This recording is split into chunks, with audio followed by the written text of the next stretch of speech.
आधी सदी तक कम्युनिस्ट रहने के बावजूद सीताराम येचुरी के बारे में कुछ भी सिद्धांतवादी नहीं था।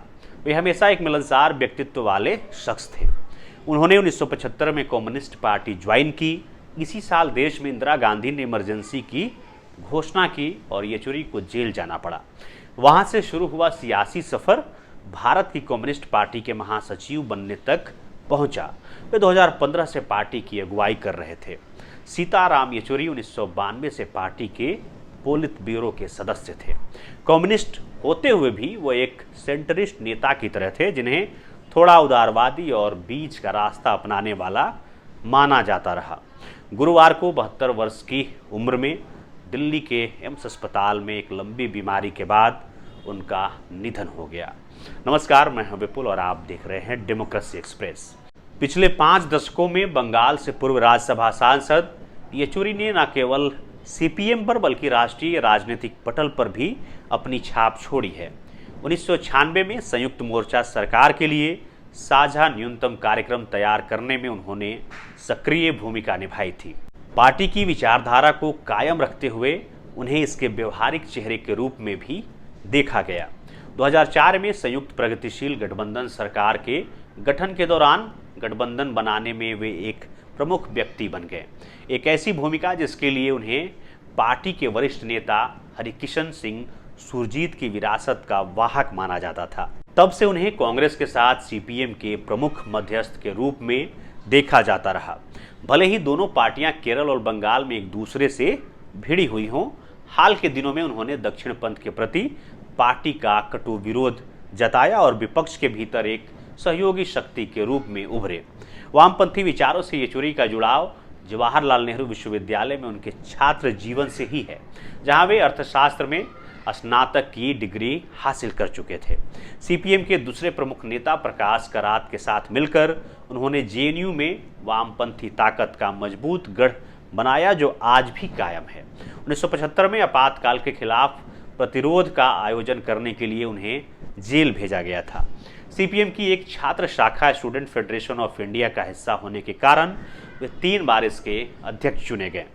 32 वर्षों तक पोलित ब्यूरो सीट पर रहने वाले ये 2015 में प्रकाश करात के बाद पार्टी के महासचिव बने और 3 बार चुने गए। हालांकि बाद के वर्षों में येचुरी अपने इस सबसे पुराने सहयोगी से कई महत्वपूर्ण मुद्दों पर असहमत रहे। इसमें सबसे प्रमुख थे 1996 में गठबंधन का हिस्सा होना और 2008 में भारत अमेरिका परमाणु समझौता। 1996 में उन्होंने सीपीएम के पक्ष में वोट दिया था, जिसमें बंगाल के पूर्व मुख्यमंत्री ज्योति बसु को प्रधानमंत्री बनाकर बहुदलीय गठबंधन बनाया गया था, लेकिन यह प्रस्ताव गिर गया और प्रकाश करात के नेतृत्व वाले विरोधी समूह ने एचडी देवगौड़ा के नेतृत्व में संयुक्त मोर्चा सरकार बना ली। भारत अमेरिका परमाणु समझौते से पहले भी सीपीएम की केंद्रीय समिति ने येचुरी के उस प्रस्ताव को खारिज कर दिया था, जिसमें पार्टी की सभी आपत्तियों को सूचीबद्ध किया गया था और कांग्रेस भी इससे सहमत थी। इसके बजाय पार्टी ने यूपीए सरकार से समर्थन वापस लेने के प्रकाश करात के सुझाव को स्वीकार कर लिया। सीपीएम के केंद्रीय नेता को बंगाल और केरल में पार्टी को पुनर्जीवित करने का काम सौंपा गया था। उन्होंने इसे एक चुनौती के रूप में स्वीकार किया था। ऐसे समय में जब संसद में पार्टी की संख्या कम हो रही थी, हालांकि वे तत्काल पुनरुत्थान नहीं ला सके, लेकिन राज्य के नेताओं के साथ उनके संबंध घनिष्ठ बने रहे। बीमार नेता ने आखिरी बार 22 अगस्त को एक वीडियो अपलोड किया था, जो कि अस्पताल में भर्ती होने के कुछ दिनों के बाद पश्चिम बंगाल के पूर्व मुख्यमंत्री बुद्धदेव भट्टाचार्य के निधन पर एक शोक संदेश था। यह मेरा नुकसान है कि मैं इस स्मारक बैठक में शारीरिक रूप से शामिल नहीं हो सका और कॉमरेड बुद्धदेव भट्टाचार्य को अपनी श्रद्धांजलि नहीं दे सका। रक्षा मंत्री राजनाथ सिंह ने एक्स पर एक पोस्ट में कहा, सीपीआईएम महासचिव और पूर्व राज्यसभा सांसद श्री सीताराम येचुरी के निधन से दुखी हूं। अपने लंबे सार्वजनिक जीवन में उन्होंने खुद को एक अनुभवी सांसद के रूप में प्रतिष्ठित किया, जो अपने ज्ञान और वाक्पटुता के लिए जाने जाते थे। वह मेरे मित्र भी थे, जिनके साथ मेरी कई बार बातचीत हुई थी। मैं उनके साथ अपनी बातचीत को हमेशा याद रखूंगा। उनके शोक संतप्त परिवार और समर्थकों के प्रति संवेदना। ओम शांति। अपने संदेश में कांग्रेस महासचिव जयराम रमेश ने अपने 3 दशक के सहयोग और लगातार सहयोग का जिक्र किया। सीताराम येचुरी एक बहुत अच्छे इंसान, एक बहुभाषी पुस्तक प्रेमी, एक व्यवहारिक सोच वाले, एक अटल मार्क्सवादी, सीपीएम के एक स्तंभ और एक बेहतरीन सांसद जिनमें गजब की बुद्धि और हास्य की भावना थी। सबसे दुखद बात यह है कि अब हमारे बीच नहीं रहे। श्री रमेश ने कहा, हमारा सहयोग 3 दशकों से अधिक समय तक चला और हमने विभिन्न अवसरों पर मिलकर काम किया।